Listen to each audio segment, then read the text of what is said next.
Ang kwentong ito ay hango sa totoong buhay.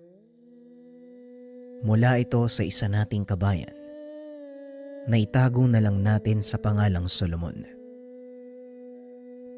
Walang eksaktong taon, probinsya ng Samar.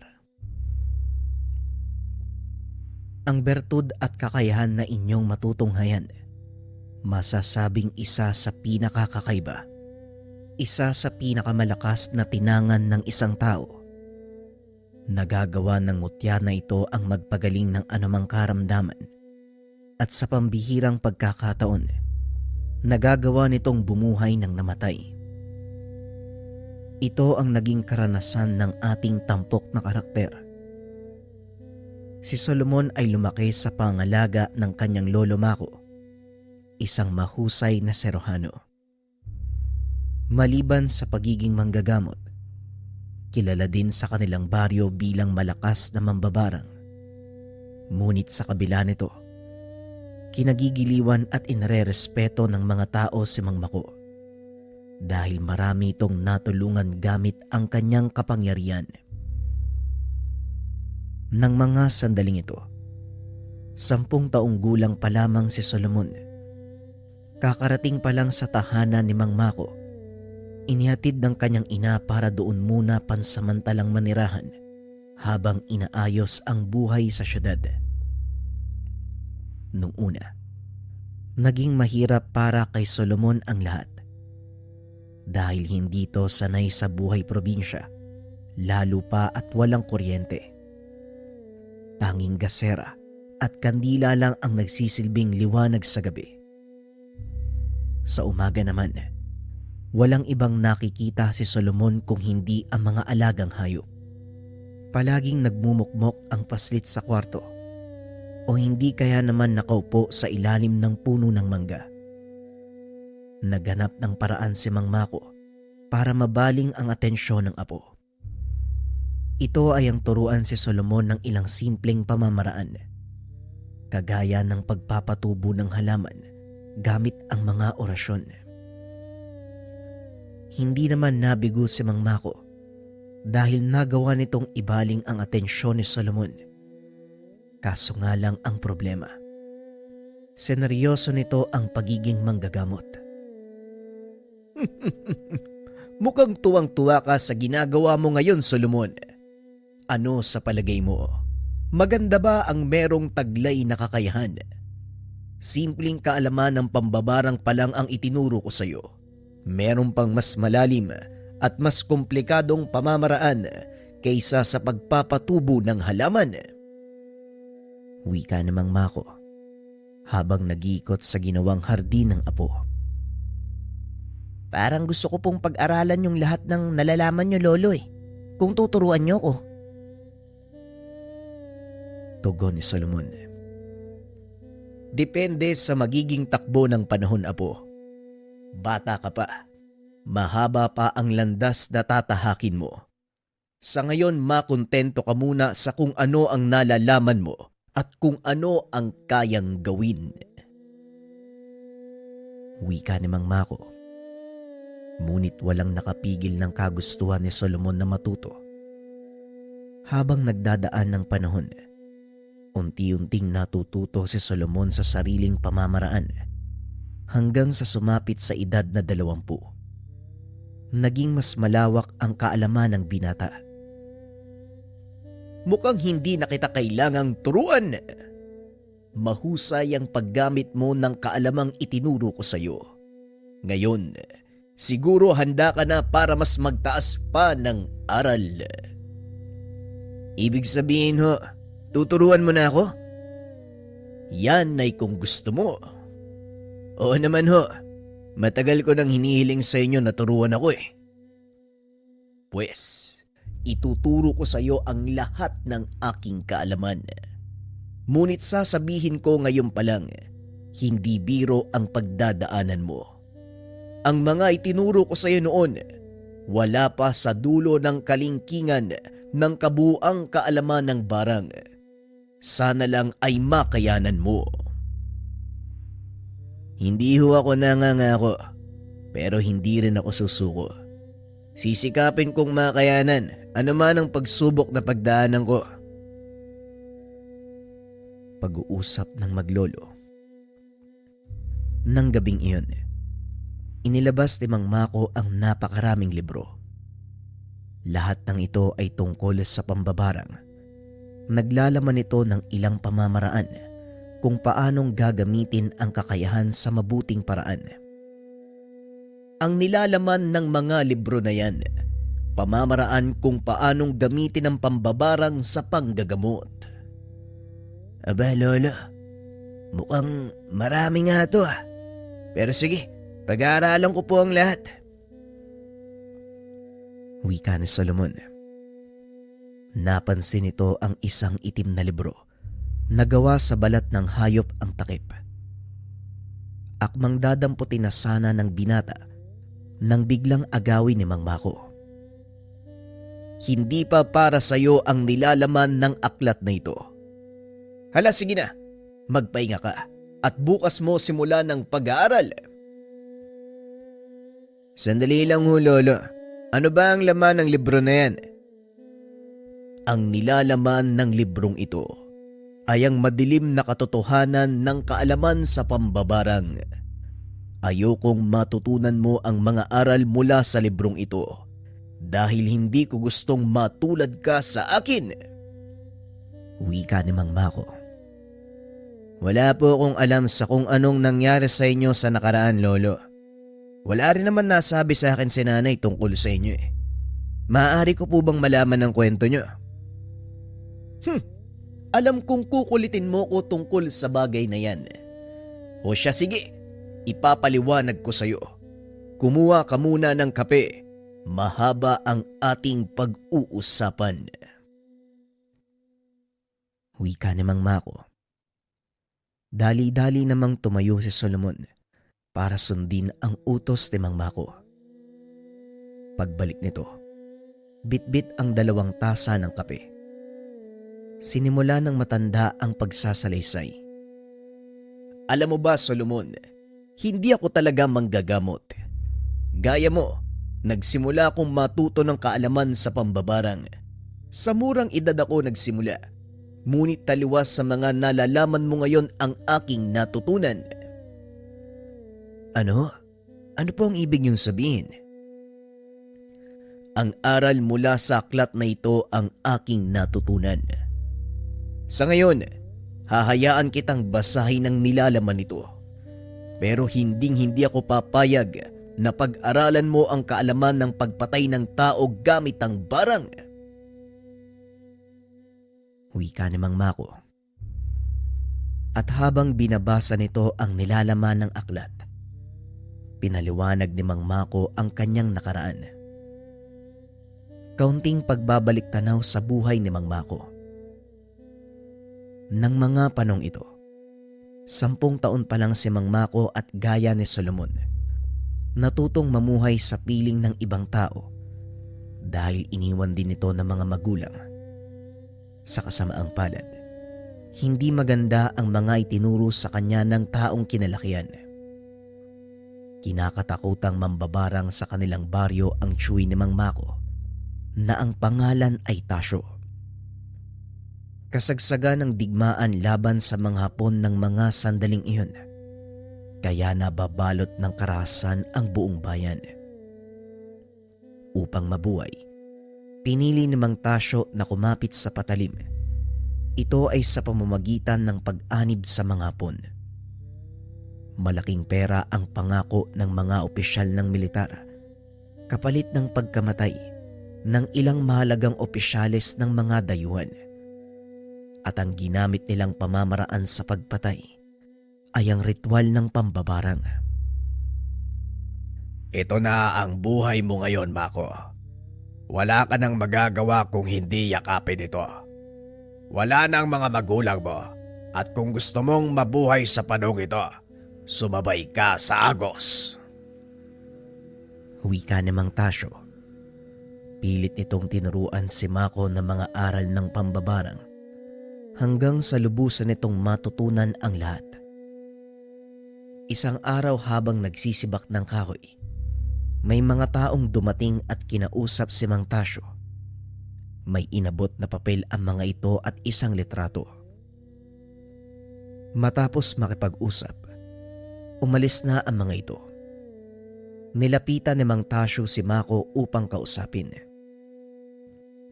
Siguro naman handa ka na para sa una mong trabaho, Mako. Eto, basahin mo ang nilalaman ng papel na yan. Pagmasdang mabuti ang larawan, yan ang unang papatawan mo ng parusang kamatayan. Nanlaki ang mga mata ni Mako sa sinabi ng Shuin. Ngunit wala na itong magagawa dahil sa oras na tumanggi ay paparusahan ito ni Mang Tasyo. Bagaman labag sa kalooban, ginawa ni Mako ang utos ng Shuin. Pagsapit ng dilim, sinimula ng binatang Mako ang pambabarang. Sa una ka lang uusigin ng konsensya, Mako. Pero sa oras na matapos mo ang pagpaparusa, sisiguraduhin ko sa'yo, hahanap-hanapin mo ang pakiramdam na yon. At isa pa, masamang tao ang papatawan mo ng parusa. Kaya huwag kang mag-alala dahil kahit papano, kabayanihan ang ginagawa natin para sa bayan. Wika ni Mang Tasyo.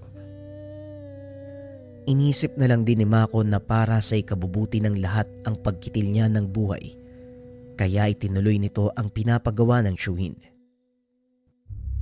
Ilang araw matapos barangin ni Mako ang opisyal, nakatanggap ng balita ang mga ito.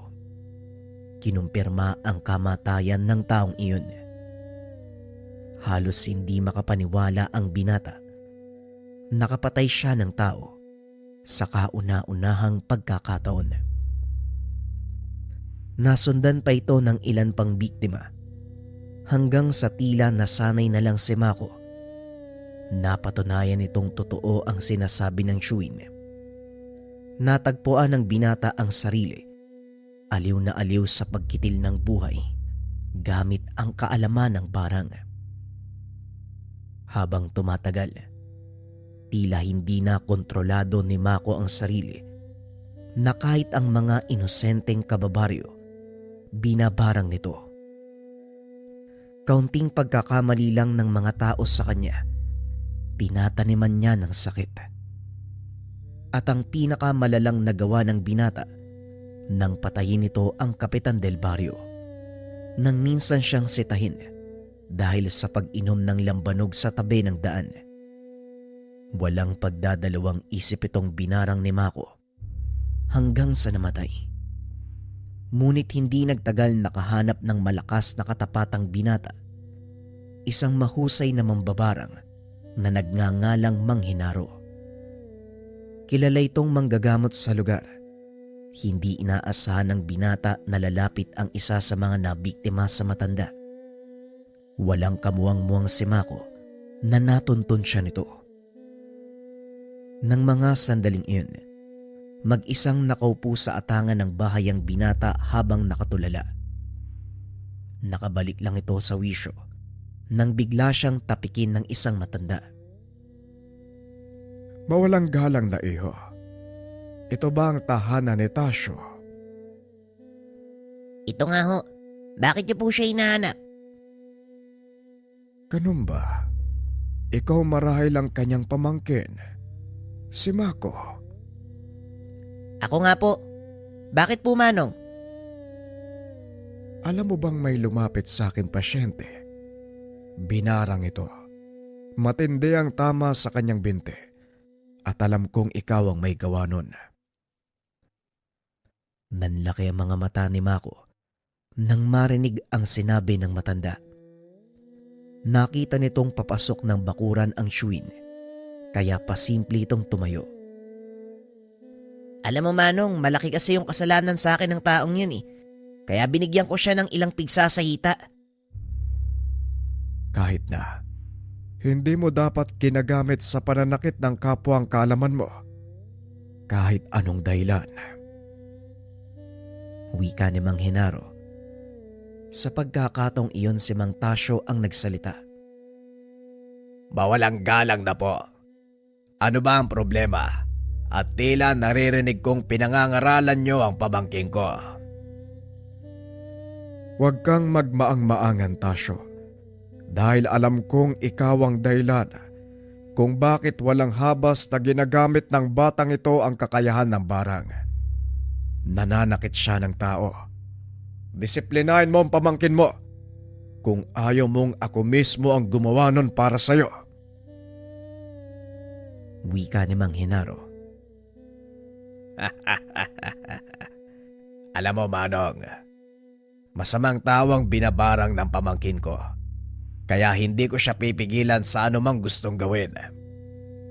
Kahit ang pagpatay sa Kapitan Del Barrio ng kabilang barangay, mabuting tao si Kapitan Bertig at wala kong nakikitang dahilan para patayin niyo ang taong iyon. Pasensya na, pero hindi ko gusto ang tono ng pananalita mo. Huwag mo kong pinagbibintangan sa bagay na hindi ko naman ginawa. Pag-uusap ng dalawang matanda. Dahan-dahang pumupuslit si Mako sa pag-aakalang wala na sa kanya ang atensyon ni Mang Henaro. Kaso nga lang laking gulat ng binata. Sabay silang nanigas ng kanyang chewin.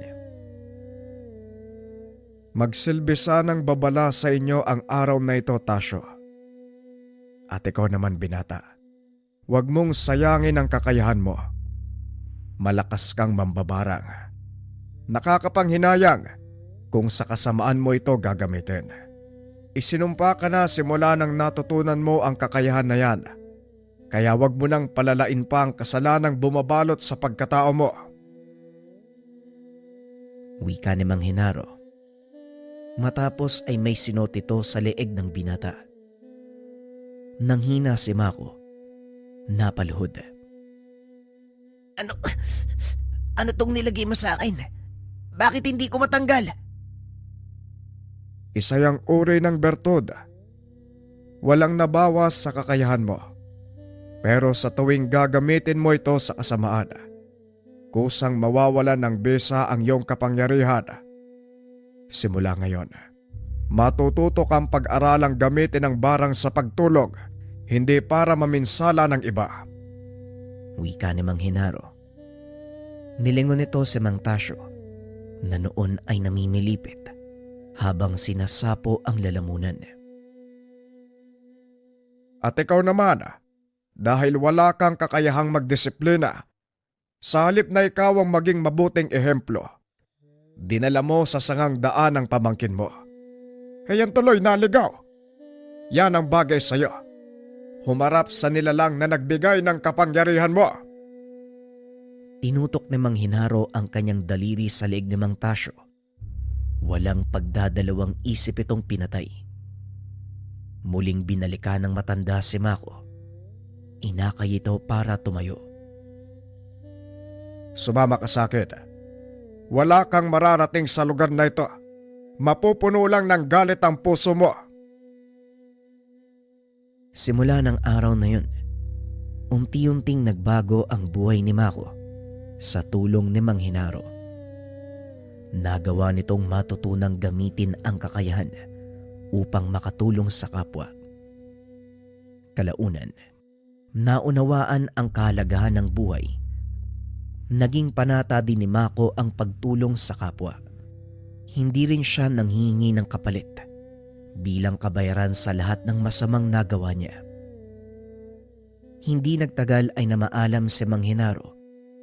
Minana ni Mako ang kakayahan ng matanda sa pamamagitan ng isang mutya. Inilabas ito ng matanda mula sa bibig at pinasa kay Mako. Masaya ko at nagawa kitang baguhin. Sana lang wag ka nang bumalik sa dati mong nakagawian, Mako. Mamuhay ka nang walang dinadalang kasalanan sa mundo. Eto, tanggapin mo. Pangalagaan. Balang araw magagamit mo ang kakayahang taglay ng mutyang ito, Mako. Kung hindi man ikaw, ipasa mo ito sa susunod na henerasyon. Wika ni Mang Henaro habang inilalapag ang mutya sa kamay ni Mako. Hindi ako karapat-dapat sa mutya na ito, Manong. Pero makakaasa ka. Ipagkakaloob ko ito sa taong mas karapat-dapat. Magpahinga ka na. Huwag kang mag-alala dahil hindi na ako babalik sa dating nakagawian. Mamumuhay ako ng malayo sa paggawa ng kasalanan. Wika ni Mako. Napangiti na lang ang matanda. Tuluyang nalagutan ng hininga. Matapos mabigyan ng maayos na libing, nagpa siya ang binatang magpakalayo-layo. Nanirahan sa tagong bayan kung saan walang nakakakilala sa kanya. Sa pag-asang matatakasan ang madilim na kahapon. Dito niya nakilala ang babaeng naging katuwang sa buhay. Nagkaroon sila ng isang anak. Ngunit kalaunan ay namatay din. Silang dalawa na lang ng anak ang magkasama sa buhay. Kaso nga lang sa pagtagal, bumuo ng sariling pamilya. Iniwan ang nooy matanda na si Mang Mako. Balik tayo sa kasalukuyan. Yon ang dahilan kung bakit ka nandito ngayon, Solomon. Madaling araw na pala at mukhang wala ng oras para matulog. Kung gusto mong magpahinga, matulog ka, apo. Wala ka namang gagawin ngayon, hindi ba? Wala naman po, Lolo. Siguro, iidlip na lang ako sandali. Sisimulan ko na yung pagbabasa ng mga aklat na ito. Tugon ni Solomon. Matapos ang pag-uusap, lumabas ng bahay si Mang Mako. Pinakain ang mga alagang manok. Si Solomon pumasok sa silid upang magpahinga. Bandang tanghali nang magising ang binata. Kumain lang ito at naligo. Sinimulan ang pagbabasa ng mga aklat na iniwan sa kanya. Dahil may kaunti ng kaalaman, hindi na rin naging mahirap para kay Solomon na unawain ang mga nilalaman ng aklat. Ilang linggo ang nakalipas. Nagagawa na nito ng maayos ang ilan sa mga ritual na ginagamit sa panggagamot. Isa na dito ang paggamit ng mga linta upang alisin ang pamamaga na dulot ng impeksyon. Nangalap din ng mga insekto si Solomon sa kagubatan, gaya ng uwang at ilang makamandag na insekto, gaya ng alaktan, balingayaw at alupian. Ginamit naman ito ng binata upang patayin at labanan ang anumang impeksyon sa katawan ng kanyang pasyente. Makalumang pamamaraan ng medisina ang nilalaman ng mga aklat. Hinaluan lang ng mga kaalaman mula sa lihim na karunungan, kaya nagiging mas mabisa ito kung ikukumpara sa tradisyonal na panggagamot. Maliban pa dito, natutunan din ni Solomon ang paggamit ng mga orasyong pangontra at pangparusa sa masamang elemento. Paminsan-minsan, may mga kaso siyang kinakarap, kagaya ng panggagambala ng mga duwende, pati na rin ng mga engkanto. Habang pinag-aaralan ang iba't ibang pamamaraan ng panggagamot, dumarami ang nakakakilala sa binata. Ito ang naging daan upang makasagupa ni Solomon ang isang mambabarang. Isang babae ang lumapit sa kanila, nagmamakaawang gamutin ang kanyang anak na dalaga. Hindi ito tinanggihan ng binata. Pinakiusapan nito ng babae na siya ang pumunta sa kanilang tahanan, gawa ng hindi na makalakad ang anak nito. Walang pagdadalawang isip na pinunta ni Solomon ang pasyente. Nagulat ito nang dumating dahil sa bungad pa lang ng bakuran, ramdam na ng binata na pumasok siya sa teritoryo ng isang malakas na elemento. Hindi nagpatinag ang binata. Kampante ito sa kaalaman niyang taglay. Tumuloy sa pagpasok si Solomon sa tahanan. Dinala siya ng ginang sa silid kung nasaan ang anak nito. Nanlaki ang mga mata ni Solomon nang makita ang kalagayan ng dalaga. Namamaga ang buong katawan nito na parang kinagat ng napakaraming bubuyog. May pantalang muka at halos hindi na makilala. Nagsimulang magkaganyan ang anak ko nang hiwalayan niya ang kasintahang taga-kabilang baryo. Hindi ako sigurado, pero malakas ang kutob ko na ang lalaking yon ang may gawa. Wika ng ginang na itago na lang natin sa pangalang Aling Melissa. Malalaman po natin yan mamaya, Manang. Kakailanganin ko po ng kandila at ilang piraso ng malinis na papel. Wika ni Solomon. Dali-dali namang nagpakuha ang ginang ng mga kakailanganin nito. Matapos maibigay, sinimula ng binata ang pagtatawas. Itinapat ng binata ang papel sa apoy ng kandila habang nag-uusal na mga dasal. Ilang sandali lang, tinignan ng binata ang papel at napangiti. Hindi nga ho kayo nagkamali, Ginang Melissa. Isang lalaki nga ang may gawa nito sa kanya. Wika ni Solomon habang ipinapakita ang imaheng nabuo. Nakaharap ang papel sa ina ng pasyente. Unti-unti namang nabuo ang isa pang imahe sa mismong papel. Ano ang ibig sabihin nito, Solomon? Bakit may namumuo pang imahe? Hindi mo naman itinatapat sa apoy ang papel. Tanong ni Aling Melissa. May malakas na nilalang sa likod ng lalaki. Maaaring isang elemento o taong may kaalaman sa pamiminsala. Gumagamit siya ng ritual. Sa madaling salita, isang mambabarang ang nilapitan ng lalaking ito para parusahan ang anak niyo. Wika ni Solomon. May magagawa pa ba tayo para mapigilan silang sakta ng anak ko? Tanong ni Aling Melissa. Meron no, at ako nang bahala doon. Pero nais ko munang marinig ang panig ng anak niyo. Dahil alam kong may rason kung bakit ito ginawa sa kanya. Wika ni Solomon. Kahit papano, nakakapagsalita naman ang pasyente. Ngunit kailangang ilapit ng kanyang ina ang tenga para marinig ang sasabihin nito. Ayon sa pasyente, hiniwalayan ng dalaga ang lalaking iyon dahil na din sa mahirap lang ito. Napagsabihan ng masakit na salita at marahil ay lubos nitong dinamdam ang mga nasabi. Ngunit alam ni Solomon na meron pang mas malalim na dahilan upang humantong sa pambabarang ang lahat. Kumuha ito ng botelya mula sa kanyang bulsa. Ipinahid ito sa noo ng dalaga. Langapin mo ang mabangong sangyo ng lana. Makakatulong ito para gumaan ang pakiramdam mo. Wika ni Solomon. Huminga ng malalim ang pasyente at nakatulog. Abay, bakit mo naman pinatulog ang anak ko, Solomon? Wag ho kayong mag-alala. Ilang segundo lang ay magigising siya uli. At sa pagkakataong iyon, sasabihin niya sa atin ang totoong pangyayari. Wika ni Solomon.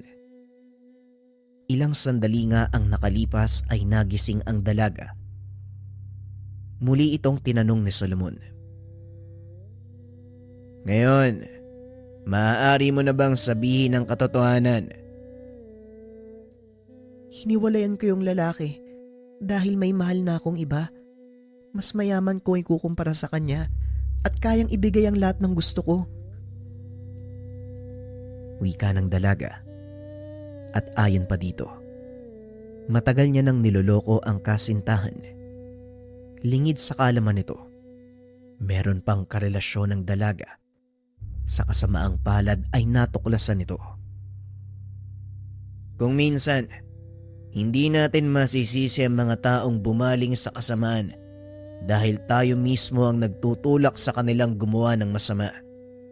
Ang kilos natin, kung paano natin silang ituring at palagaan, yan ang nagdidikta kung hanggang saan ang kayang gawin ng kapwa natin sa atin. Wika ni Solomon. habang inaayos ang mga kagamitan. Abay, teka, saan ka pupunta? Hindi pa tapos ang gamutan. Wika ni Aling Melissa habang hawak sa braso ang binata. Wala namang kailangan tapusin. At kung meron man, ang anak nyo ang may hawak nun. Hindi ako. Parang sinasabi mo, kasalanan pa ng anak ko kung bakit siya nagkaganya. Hindi nga ba? Ha? Hoy babae, sino ang nagloko? Hindi mo ba narinig ang lahat ang sinabi ng anak nyo? Lahat yon ay katotohanan. Dahil ang lanang ipinahid ko sa kanya, pipilitin siya magsabi ng totoo. At sa tuwing magsisinungaling ang taong papahiran niyan, makakaramdam siya ng matinding init na parang sinusunog ang bahagi ng balat kung saan ito ipinahid. Hindi ako naniniwala. Anak, anong sinasabi ng taong to? Hindi sumagot ang dalaga, kaya naman nagpatuloy sa paglalakad si Solomon. Kaso nga lang, pinigilan ito ni Aling Melissa. Ay, sandali lang. Wala ka bang magagawa para pagalingin ang anak ko? Nakasalalay yun sa kanya kung paano siyang gagaling. Ikinalulungkot ko, ngunit wala na ako. Hindi na ituloy ng binata ang sasabihin dahil biglang napasigaw ang dalaga. Nakita nitong nabasa ng dugo ang kumot na nakatakip sa katawan ni Annalisa. Biglang nakaramdam ng awa si Solomon. Bagaman labag sa kanyang alituntunin, pinili ng binatang gamutin ng dalaga dahil kung wala siyang gagawin, tuluyan nitong mamamatay. Hinawakan ni Solomon ang pulso ng pasyente, nag-usal ng mga dasal. Pinalabas ang lahat ng nasa silid. Isinara ang mga bintana. Tanging silang tatlo lang ni Aling Melissa ang naiwan sa loob ng silid. Kailangan kong matunton ang kinaroroonan ng mambabarang na nagparusa sa kanya. Wika ni Solomon. Nag-usal ito ng mga dasal panghuli sa pagbabakasakaling matutunton ang mambabarang. Ngunit napahinto ang binata nang bigla itong makaramdam ng mabigat na presensya sa paligid. Anong nangyayari? Bakit ka natigilan? Tanong ni Aling Melissa. Huwag kayong lalabas ng kwartong ito. Hanggat maaari, wala rin kayong papapasukin. Wika ni Solomon. Dali-dali itong lumabas ng silid. Nagulat ang binata. Wala ng tao sa sala. Dahan-dahan itong naglakad palabas ng tahanan at doon nakita ang isang lalaking nakatayo sa bakuran. Ikaw pala ang manggagamot na sinubukan akong hanapin. Huwag ka nang mag-aksaya ng lakas. Nandito na ako sa harapan mo. Pero, hindi ba ikaw ang apo ni Mang Mako? Bakit mo tinutulungan ng mga taong ito? Alam mo ba ang buong kwento? Tanong ng lalaki. Oo, alam ko ang buong kwento. At kahit ano pa ang dahilan, wala kayo sa lugar para pumatay ng tao bilang kaparusahan. Wika ni Solomon. Isang mambabarang na hindi kumikitil ng tao. Yan ba ang gusto mong ipakilala sa akin? Alam mo ba ang kasaysayan ng tinitingala mong Lolo Mako? Muling wika ni Crisostomo. Alam ko ang pinagmulan ng lolo Mako ko at hindi ko yon ikinakaya. At mukhang hindi yata akong dapat sumagot ng katanungan na yan mula sa'yo. Hindi na ako magtatanong kung bakit mo binarang ang dalagang nakatira sa tahanang ito. Malaki ang pagkakamaling nagawa niya at sa palagay ko, nararapat lang na tumanggap siya ng kaparusahan pero hindi sa ganitong paraan. Wika ni Solomon. O ngayon, anong gusto mong gawin ko? Alam mo palang ginawa ko lang ang nararapat eh. Bakit mo ko tinutugis? para pigilan ka. Dahil kahit saang anggulo mo tignan, hindi pa rin makatarungan ng pumatay ng tao. Wika ni Solomon. Tumawa ng malakas ang lalaki at naglakad palayo. Hindi ito ang unang beses na nakaharap ako ng kapwa ko mambabarang. Pero sigurado ako, para sa iyo ito ang pinakauna mong karanasan. Magiging mabait ako sa ngayon, binata. Susundin ko ang gusto mong mangyari dahil ayokong mabigo ka sa unang panggagamot ng taong binarang. Tugon ni Crisostomo. Bagaman nakakainsulto, hinayaan na lang ito ni Solomon dahil mas mahalaga sa kanya ang kapakanan ng pasyente. Maraming salamat sa pag-unawa. Maaari ko bang malaman ang pangalan mo? Ako nga pala si Solomon. Tawagin mo kong Crisostomo. Hanggang sa susunod nating pagkikita, Solomon. Pero kung ako sa'yo, hindi ko napapangarapin pang mangyari yon. Huwag kang mag-alala dahil sa susunod nating pagharap, hindi na ganito ang magiging tagpo. Wika ng binata. Huwag kang papakasiguro, bata. Tugon ni Crisostomo. Matapos ay nagpatuloy na ito sa paglalakad.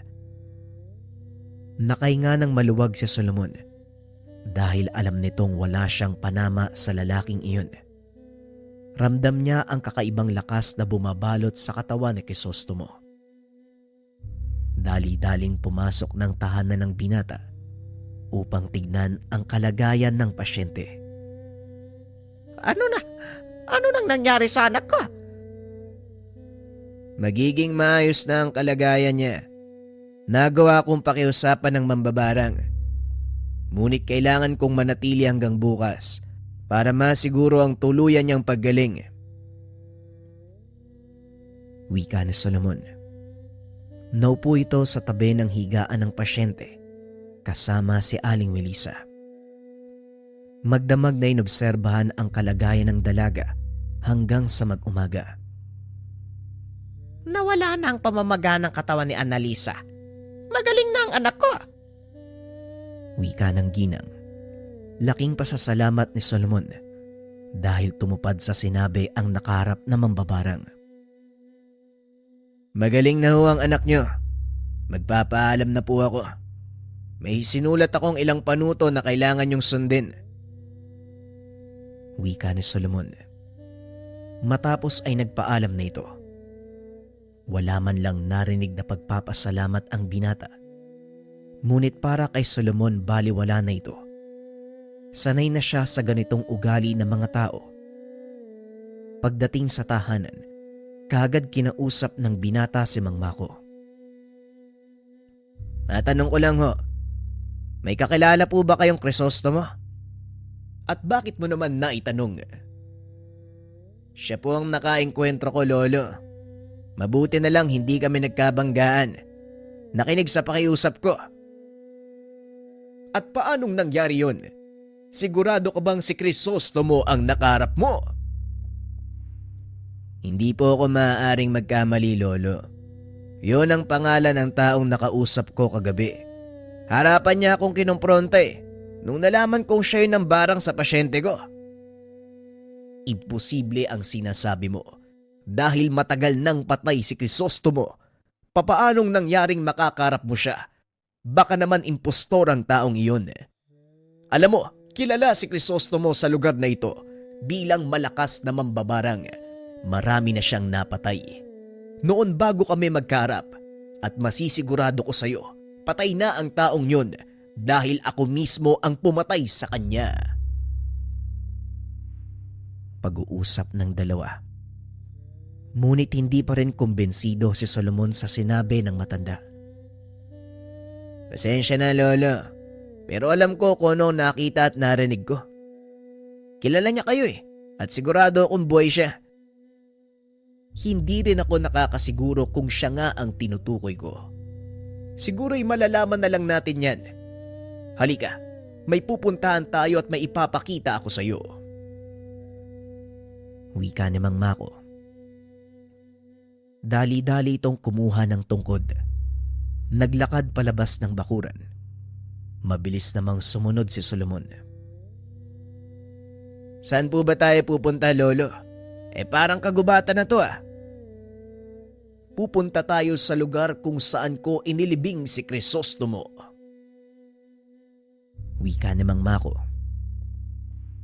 Maya-maya narating ng mga ito ang malaking bato sa loob ng kagubatan. Napahinto si Mang Mako nang makitang may taong nakaupo sa tuktok ng malaking bato. Mukhang tama nga ang sinasabi mo, Solomon. Crisostomo, hindi ko akalaing makakaligtas ka sa ginawa ko sa'yo. Wika ni Mang Mako. Marahang lumingon si Crisostomo. Bumaba ito mula sa kinaupuan. Hindi ko rin akalain na magkikita tayo ulit, Tandang Mako. At ikaw, Iho, nagsumbong ka pala sa lolo mo. Wika ni Crisostomo. Gusto ko lang siguraduhin na totoo ang sinasabi ng binatang ito. Alam ko ang nangyari ilang taon na ang nakakaraan. Nagawa kitang patayin. Ako mismo ang pumatay at naglibing sa'yo. Paano kang nakaligtas at nabuhay? Nakalimutan mo yata ang bertud na ibinigay mo sa akin. Malaking pagkakamali ang ginawa mo nung araw na yon. Kaya heto ko, muling nabuhay. Wika ni Crisostomo. Biglang naalala ni Mang Mako ang nakaraan. Anong ibig sabihin ng taong yan? Anong bertud, Lolo? Ang mutya na ibinigay sa akin ng maestro ko. Yun ang sinasabi niyang bertud. Nagkamali ako ng pagkilala sa kanya sa pag-aakala kong siya ang nararapat na tagapagmana ng mutya. Ngunit nagkamali ako dahil ginamit niya lang ito sa pansariling kapakanan. Wika ni Mang Mako.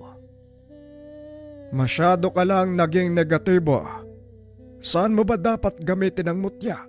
Hindi ba kung saan ito nararapat gamitin? Sa pagbuhay ng mga taong namatay? Hindi sa lahat ng panahon, Crisostomo, ang taong bubuhayin mo ay isang kriminal. Kahit ano pa ang sabihin mo sa akin ngayon, wala ka nang magagawa. Nabuhay ko na ang taong yon. Nalaman kong malaki din ang atraso mo sa kanya.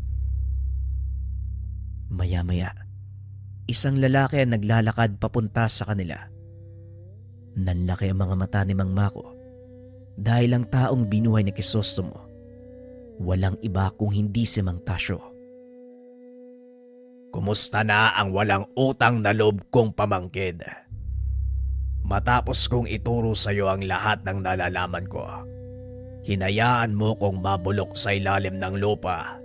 Gayong hawak mo ang isang makapangyarihang gamit na may kakayahang bumuhay sa patay. Makasarili ka. Wika ni Mang Tasyo. Hindi makapagsalita si Mang Mako. Hindi makapaniwalang nabuhay ang tiyuhin na matagal nang patay. Lolo, kilala mo ba ang taong yan? Oo, Solomon. Siya ang tiyuhin kong si Tasyo. Alam ni Solomon na mapanganib ang taong iyon. Kaya dali-dali itong nagtaas ng depensa. Ngunit pinigilan nito ni Mang Mako. Hindi mo sila kakayanin. Masyadong malakas ang taong yan para sa'yo. Alam ko, pero hindi rin ako papayag na pareho tayong mamatay nang hindi lumalaban.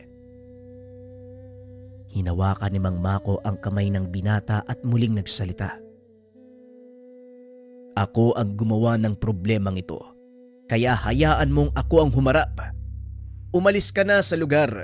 Iligtas mo ang iyong sarili. Hindi kita pwedeng iwanan, Lolo. Makinig ka sa akin. Hindi dapat masayang ang buhay mo. Marami ka pang matutulungan.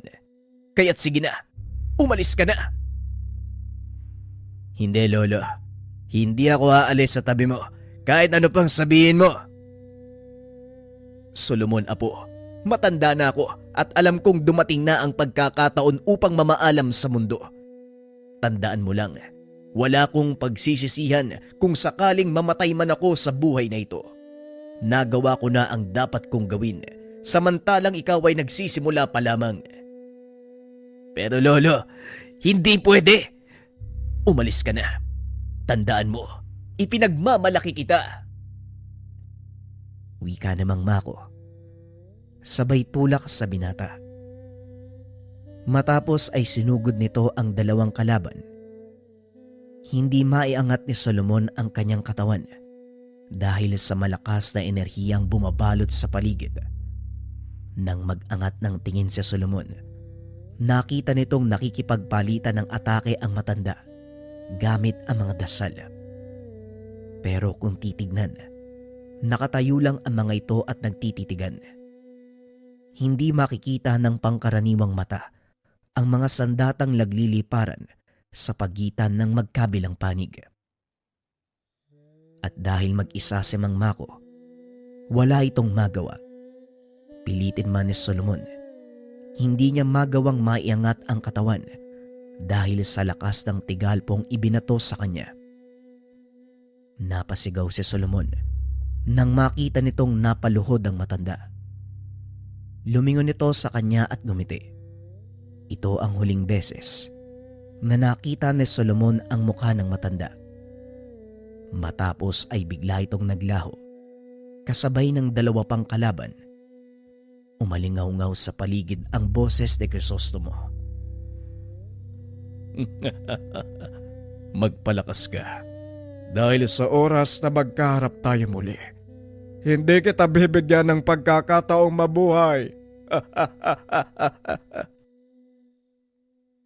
Matapos ay muling nabalot ng katahimikan ang paligid ng gubat at tila walang nangyaring gulo. Dali-daling tumayo si Solomon. Bumalik sa kanilang tahanan sa pag-asang panaginip lang ang lahat. Ngunit sa kasamang palad, pagdating nito sa tindahan hindi niya nakita si Mang Mako. Maging ang tungkod nito ay wala sa lugar. Parang pinagsukluban ng langit at lupa si Solomon ng mga oras na yun. Hindi nito alam ang gagawin dahil biglang nawala ang lahat sa kanya sa isang iglap. Bahagya din itong sinisisi ang sarili dahil kung hindi niya tinanggap ang pasyenteng pinarusahan ni Crisostomo, hindi sana mangyayari ang lahat ng ito. Ngunit sa halip na magmukmok, sinikap ng binata na ibangon ang sarili. Naalala ang sinabi ni Crisostomo. Nabalot ng matinding galit ang puso ng binata. Dali-dali itong pumasok sa silid ni Mang Mako. Kinuha ang ipinagbabawal na aklat. pasensya na, Lolo. Kung susuwayin ko ang iyong kautusan. Ngunit ito lang ang pamamaraan na alam ko para mabigyan ng katarungan ng pagkamatay mo. Pagbabayarin ko sina Crisostomo at ang tiyuhin mo. Wika ni Solomon. Buong gabi nitong binasa ang nilalaman ng aklat. Ilang araw nitong pinagnilayan hanggang sa maperpekto ng binata ang tawag sa mga nakakamatay na insekto gamit ang sariling dugo. Nagsagawa ito ng isang ritual upang tawagin ang dambuhalang lakang na alaga ng kanyang lolo Mako. Nakatayo ang binata sa kalagitnaan ng gubat nang magpakita sa kanya ang isang lakang na halos kasing laki ng kalabaw. Hinawakan niya ito sa ulo. Nag-usal ng mga dasal. Matapos ay hiniwa ang pulso. Ipinatak ang dugo sa ulo ng nilalang. Hanapin mo ang kinaroroonan na Crisostomo at Tasio. Matapos ay bumalik ka sa akin. Wika ng binata. Ibinuka ng nilalang ang kanyang pakpak at lumipad. Bumalik si Solomon sa tahanan upang maganda. Kinuha nito ang mga mahalagang kagamitan, maging ang natitirang alaala ni Lolo Mako. Sinunog ang kanilang tahanan. Ito ang huli kong pamamaalam sa iyo, Lolo. Salamat sa lahat ng ginawa mong kabutihan at mga aral na naging pundasyon ng buhay ko. Pangako, hindi ko sasayangin ang lahat ng ito. Wika ng binata, habang pinagmamasdang matupok ang kanilang tahanan. Bago pa man dumating ang mga kapitbahay, mabilis nang umalis sa lugar si Solomon. Nagbalik ito sa gubat kung saan niya sinugo ang lakang dahil doon babalik ang insekto. Ilang araw na natili si Solomon sa lugar habang pinapalakas ang sarili. Hindi nito kinalimutan ang naramdamang galit dahil ito ang nagsilbing inspirasyon ng binata upang mabigyan ng katarungan ang pagkamatay ng kanyang maestro. Maya-maya ay biglang nagdilim ang kalangitan. Napatingala ang binata. Nakita nitong papalapag ang malaking lakang. Mabuti naman at nakabalik ka na, kaibigan. Alam ko na kung saan sila hanapin. Lolo Mako, para sa inyo ang gagawin ko. Wika ni Solomon. Mabilis itong naglakad palabas ng kagubatan. Sinundan nito ang malaking lakang pabalik sa kinaroroonan nila Crisostomo. Dinala ng lakang ang binata sa isang yungip na malapit sa ilog. Naramdaman ni Solomon ang presensya ni Crisostomo, kaya sigurado itong nasa loob ng kuwebang iyon ng kalaban. Akmang papasok na sana ang binata nang bigla namang naglabasan ang mga nilalang. Walang pagdadalawang isip na sinugod ang alaga nitong lakang mula sa himpapawid. Gumawa ito ng daan para makatuloy si Solomon papasok sa kuweba. Ngunit habang naglalakad, narinig nito ang pagtawa ni Crisostomo. Mukhang hindi ka makapagantay. Talagang ikaw pa ang sumugod sa aking kinaroroonan. Hindi na ako magtataka kung paano mo kong natuntun. Binuksan mo ang pinagbabawal na aklat ni Mang Mako. Oo, at ginawa ko yun para sa kanya. Ngayon sa palagay ko, handa na akong harapin ka at pagbayarin sa ginawa mo. Mahusay. Balot ka ng galit at paghiganti. Yan ang gusto ko. Mas lalo akong lalakas sa oras na matalo kita. Gaya ni Mang Mako. Mapapasakin ang kaluluwa mo. Wika ni Crisostomo. Lumipad ang lakang at dumapo sa bandang likod ni Solomon na parang pinoprotektahan nito gamit ang naglalakihang mga sungay. Hindi paghihiganti ang pakay ko sa'yo. Kung hindi pagbibigay ng katarungan sa pagbatay mo kay Lolo Mako. Wika ni Solomon. Nagbato ito ng tigalpo at tinamaan si Crisostomo. Hindi nito inasahan ang gagawin ng binata, kaya naman hindi siya nakapaghanda. Nagtamo ng malaking sugat sa pisngi si Crisostomo. Nalabis itong ikinagalit. Akmang gaganti na sana ito ng pag-atake. Ngunit nang tignan si Solomon, wala na ang binata sa kinakatayuan. Tignan natin kung may magagawa ka laban sa mga hindi nakikitang kalaban. Magaling! Ito ang gusto kong laban. May naitatago ka rin palang kausayan. Muling sumalakay si Solomon. Sa pagkakataong iyon, malakas sa suntok ang binitawan. Muli siyang naglaho. Hindi pa man nakakatayo si Crisostomo. Muli na namang sumalakay ang binata gamit ang mga dasal pang atake. Walang hiya ka. Iniinsulto mo! Hindi nito naituloy ang sasabihin. Isang sibat ang tumarak sa kanyang katawan. Nang mapayuko ito, nakita niya si Solomon na lumabas mula sa ilalim ng lupa. Hindi lang ikaw ang may alam sa pagsasanay sa pambabarang. Alam ko ang bawat galaw mo, kaya pasensyaan tayo. Dahil ikaw ang hindi ko hahayaang mabuhay. Wika ni Solomon. Matapos ay muli itong naglaho. Hindi na magkamayaw si Crisostomo dahil sa mga natamong sugat. Sunod-sunod na hagupit pa ang natanggap habang nakaluhod.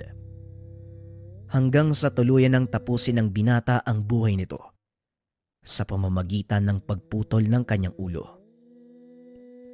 Para yan sa pagpatay mo kay Lolo Mako. Ngayon siguradong matatahimik na ang kaluluwa niya. Wika ni Solomon. Maya-maya ay lumabas sa yungib si Mang Tasyo. Pumapalakpak habang nakatitig ng nakakaloko. Mahusay! Nagawa mong talunin si Crisostomo. Ngayon malaya na ako. Nasaan ang mutya? Ibigay mo sa akin nang tuluyan kong makamit ang buhay na walang hanggan. Napayuko si Solomon. Nakita ang mutya na suot ng kalaban. Dali-dali niya itong kinuha at ipinatong sa bato, sabay hampas ng itak. Walang iya ka! Bakit mo sinira ang mutya? Hindi mo pa alam! Alam kong kaya nitong ibalik ang buhay ni Lolo Mako. Pero mas gugustuhin ko na hindi yun mangyari. Habang nandito ang mutyang ito, marami pang kagaya ni Crisostomo ang sisibol.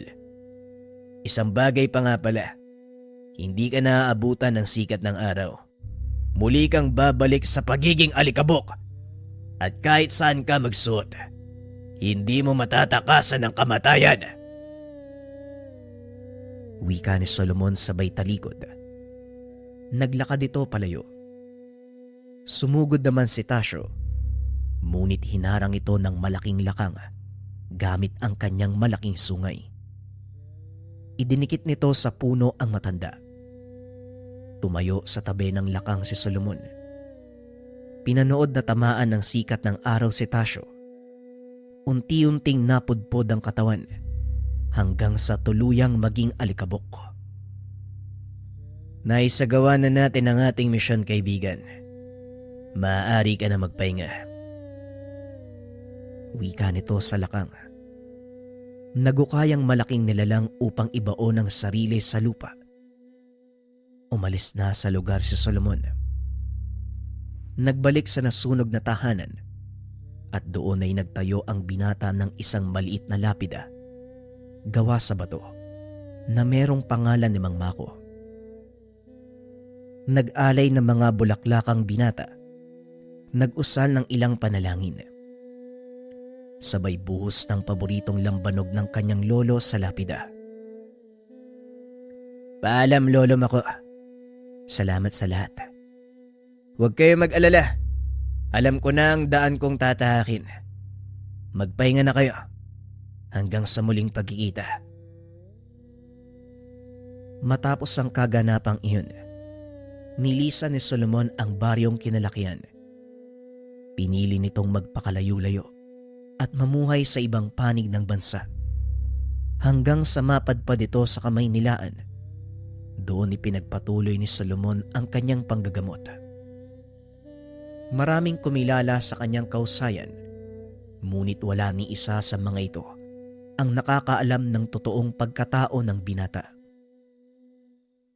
Gayunpaman, ginamit ni Solomon ang nalalaman para makatulong sa iba. Sa kasalukuyan, patuloy siyang nanggagamot. Hindi nito kinakaya ang pamamaraang ginagamit na mula sa kaaraman ng barang. Ayon sa kanya, wala namang nakakaalam na isa akong mambabarang at hindi na ito kailangang ipagkalandakan. ito ang mga huling salita na binitawan ni Solomon nung ipagkatiwala niya sa inyong lingkod ang kanyang kasaysayan. Ang kwento ng isang binata na tutong manggamot gamit ang kaalaman ng barang.